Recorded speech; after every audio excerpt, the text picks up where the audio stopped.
If you're thinking about moving to Central Ohio, you've already heard the pitch. Cheap cost of living, no traffic, friendly people, booming economy, and a mansion for nothing. Here's the truth. Some of that is real, some of it is wildly exaggerated, and some of it is a flat out lie.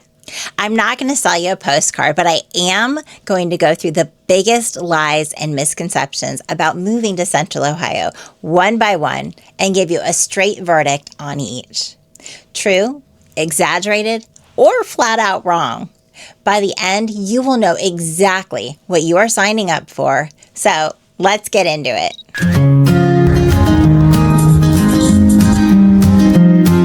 I'm Chrisi Hagan, Realtor with the Lassiter Group at Red One Realty, and I have lived in Central Ohio for almost 3 decades. I've helped families relocate here from all over the country and within Central Ohio, and I've had the honest and sometimes awkward conversations after they've arrived. The stuff that matched the hype and the stuff that did not. So I'm not going to be speaking from a brochure today, but I am going to be speaking from 3 decades of watching people move here and from doing this deal after deal. One promise before we start. I'm not here to convince you to move to Columbus. If you do, and if you think it's right for you, great. I'm excited to help you. But if not, I would rather you find out from this video rather than after you've gotten here and unpacked. Deal? Okay, let's bust some myths. Let's start with the one that drives me a little bit crazy. People say that Columbus is a cute little cow town, a small town, not a real city. This is flat out wrong. Here's the reality. The city of Columbus has more than 930,000 people, and the metro area has about 2.2 million people. So Columbus is the largest city in the state of Ohio, larger than Cleveland and Cincinnati. And nationally, it's the 15th largest city in the United States. Let that sink in. The actual city of Columbus is bigger than Boston, bigger than Seattle, bigger than Denver, and San Francisco. We even recently passed Indianapolis to take it to the 14th or 15th spot. This is not a small town. It just doesn't like to brag like the coastal cities do. And honestly, a lot of people move here and they love that it feels manageable while still being genuinely big. Which leads us right into the next one. People say that Columbus is boring. Cornfields, flyover country, nothing to do.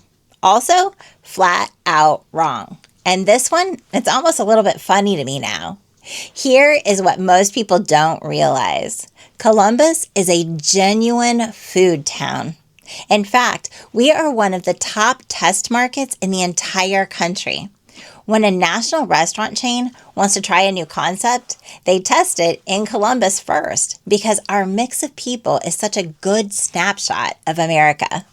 This means that we get an incredible range of food, from Nepali to old school German at the Schmitz in German Village. And add to that the Short North Arts District, a serious craft brewery and coffee scene, the Columbus Arts Festival, and one of the largest state fairs in the country. Not to mention festivals nearly every warm weekend. We've got the Columbus Blue Jackets in the National Hockey League. We have the Columbus Crew in the Major League Soccer, and they play in a beautiful downtown stadium. The Columbus Clippers are perfect for warm summer nights. And, of course, Ohio State football, which turns this entire city scarlet and gray every fall Saturday. So boring is the last word I would use. The verdict here, not even close. Okay, now the money myths, because this is where people really get tripped up. The first one, everything in Columbus is dirt cheap. This one is half true. And the half that's not truly matters. Here's the honest version. The overall cost of living in Columbus is about 7% below the national average. That part's real. Healthcare runs about 19% below the national average. Transportation is about 11% lower. So compared to the coast, yes, your money does go further, and that can be a legitimate reason to move. But dirt cheap, that is a stretch in 2026.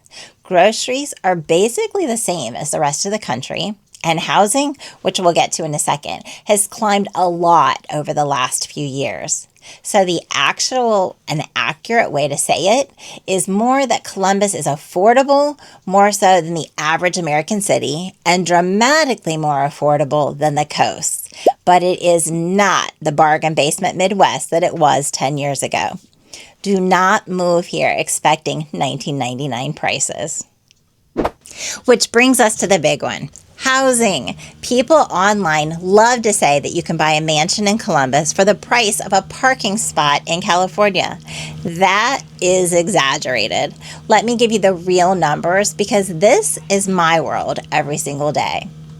Across Columbus and Central Ohio region, the median home price is sitting right around $335,000, and inside of the city itself, it's closer to $290,000. Of course, if you get to some of the metro and the suburban areas, you're probably going to be looking for homes, if you're watching this for relocation, somewhere between $500,000 to $1.5. Now, compared to the coasts, that absolutely feels like a steal. And for a lot of my relocation clients, it is. But you get a real house here with a real yard in a great school district for a fraction of what you may have sold your last home for. That part, it is true. But here's the part that the hype leaves out. Our market is competitive. Inventory is tight. Running around 2.5 to 3 months of supply right now, when a balanced market is closer to 6. The good homes, priced right, in the best districts, still can get multiple offers and move fast. So the fantasy of strolling in and stealing a dream home with no competition, that's just not going to happen in today's Columbus. But you can absolutely win here. But you win with a plan, a pre-approval, a local agent who knows the streets, and not showing up and lowballing. Here's one that I hear constantly, and it used to be true, but there's no traffic in Columbus. Not anymore. This one is flat out wrong now, and it's a direct side effect of all of that growth that we've just talked about. So here's the reality. Columbus drivers lost about 31 hours sitting in traffic during rush hour last year.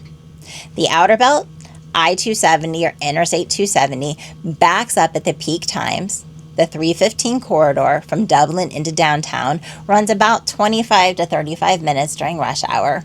And most people out here accept a 20 to 40 minute commute as being normal. Now, let me be fair. Compared to Los Angeles, Chicago, or DC, our traffic is still a dream. Outside of rush hour, the highways move great, and you can cross the entire metro area in under an hour most of the day. But somebody tells you that Columbus has no traffic, they have absolutely not driven on I-270 at 5 o'clock lately. So plan your commute like it is a real city, because it is one. Related myth. Some people assume that a city this size has great public transit and you can ditch your car. Mostly false. I would rather you know that going in. Here's the truth. Columbus is a car city. Our transit system is called CODA, and it runs about 40 bus routes, and it does a solid job on the main corridors, moving close to 19 million trips a year, but we do not have a rail system. No light rail, no subway, and if you're coming from New York, Chicago, or maybe DC, this is going to be quite an adjustment. Now, there's good news on the horizon. Try that one again. Now, there is good news on the horizon. A plan called Linkus is set to expand COTA service by about 45% and bring in a rapid transit lines and more park and rides. So it is improving, but as of right now, in almost every part of Central Ohio, you are going to want a car. So budget for it. Now let's talk about the biggest hype machine of them all, Intel. You've probably heard that everyone is flooding to Columbus for that giant Intel chip plant and that it's already transforming our economy. That is exaggerated. I want to protect you from making a bad decision on it. Here's the reality. Intel is building a massive project in the New Albany area. About $28 billion is expected to create around 3,000 permanent jobs. It is real, and it is being built, but the timeline has slipped. Intel is now targeting 2030 to 2031 before those factories are actually fully up and running. So here's my honest advice. Do not move to Columbus in 2026 for an Intel job that starts at the end of the decade. If you get one, fantastic. That's an upside. But you should move here for the economy that already exists today, which, by the way, is the next myth. This is one that I hear from people who have never actually looked. They say that Columbus is a one-trick town, just Ohio State and state government. Flat out wrong. And honestly, this is Columbus's secret weapon. Here's what makes this city different. Safer than a lot of boom towns. It is diversified. There is no single industry that makes up more than about 18% of our job market.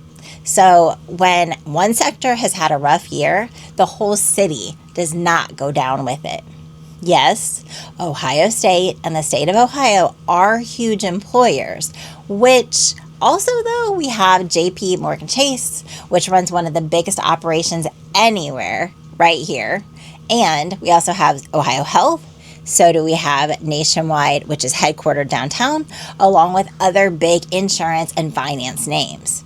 And in that added into Honda and LG, the electric vehicle battery plant southwest of town, which has brought in $3.5 billion and roughly 2,200 extra jobs. All of that, when you add that into Intel coming later this decade, you do have a genuinely broad economy. Government, education, healthcare, finance, insurance, logistics, and now advanced manufacturing. That mix is exactly why the unemployment rate here has stayed low and why the population keeps climbing. Here's a myth that I love busting because the payoff is so good. People picture Ohio as flat, gray, and boring outdoors. Nothing to do but look at corn. Flat out wrong. Our metro park system is genuinely one of the best in the country. More than 20 parks and preserves with over 230 miles of trails for hiking, biking, and running. High Banks gives you real bluffs over the Olentangy River. The Olentangy Trail lets you bike from the suburbs into downtown without touching a road. And water surprises everybody. Alum Creek State Park has a beach and boating just northeast of the city. Add in the Delaware State Park, Hoover Reservoir, Griggs, and O'Shaughnessy for paddling and fishing. And if you want real hills and waterfalls, well, Hocking Hill is one of the most beautiful spots in the Midwest, and it's only about an hour away, and it's great for a weekend trip. Flat and boring? Not a chance. All right, this is the last big myth, and this is the one where I have to give a little bit of hype some credit. People say that the weather in Columbus is miserable. This is half true, and I'm not going to lie to you about it, but here's the honest breakdown. Winters are real. It's cold, and it snows every year. And January and February, they do bring stretches of gray, but you may not see as much sun. But if you're moving here from Florida or Arizona, there is going to be an adjustment, and some people genuinely struggle with it. But miserable all year? That's not fair. Our springs are gorgeous. Our summers are warm and green and packed with festivals, though they might get a little bit humid. And fall in Central Ohio might be the best season anywhere. Crisp air, incredible colors, and football. You get 4 real seasons here. If you love that variety, you will be happy. If you truly cannot handle winter, take that seriously before you move. That is just the truth. All right, let me hit you with one bonus, because longtime locals say it and newcomers worry about it. The growth is ruining Columbus. All right, well, here's my honest take. Growth cuts both ways. More people means more traffic. More competition for best homes and neighborhoods are changing faster than some folks would like. This part is real, and I'm not going to pretend it in any other way. But that same growth is why we have better restaurants, more jobs, rising home values, and new amenities every single year. The trick is simply moving smart. Get into the right area at the right time with the right plan. That is exactly the kind of thing that I help people think through. So let's line up the verdicts here. Here is what's actually true about moving to Columbus. It's not a small town. It's the 15th largest city in the country. It's not boring, and it is a real food, art, and sports city. It's more affordable than the coast, but it's not dirt cheap, and you will not steal a house without a plan. There is a real rush hour traffic now, and you will want a car. Do not move here for intel alone, but do move here for a genuinely diversified economy. The outdoors are better than you think, and the winters are real, so know yourself. That's the honest picture, not the postcard, and for a whole lot of people, Columbus is still one of the best moves in the country right now. You just want to go with your eyes open. If you're seriously thinking about this move, do not do it on hype and do not do it alone. Comment Columbus for below and I will send you my free Central Ohio relocation resource. Or if you want to talk through the neighborhoods or your budget or your timeline, just DM me the word move. No pressure, no sales pitch, just a real conversation about whether this is the right move for you. And if this gave you an honest version that you were looking for, subscribe, because I put out new Columbus and Central Ohio videos every week. I'm Chrisi Hagan with the Lassiter Group at Red One Realty. Rain, shine, sleet, or snow, we're here for your real estate adventures. I'll see you in the next one.